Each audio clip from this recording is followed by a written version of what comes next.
Manipur ki irangda miyoi lising amaga chamnga ga yankai manga asopa nangki. Kiba khangdana laikiba miyoi humpuhumdoi ki manungda miyoi kun tarukna sina fangki. Miyoi mapanna hingna fangba ngamki. Miyoi kunipan di hausi fawba kiba khangdri hairi.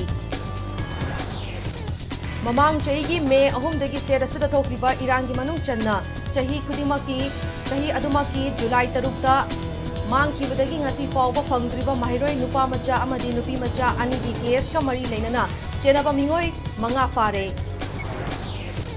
Sumang lilada RT zoina achauba mafam kalamba miyamna ibai thoiba hairaga hena khangnaba oinam thoiba leikidrei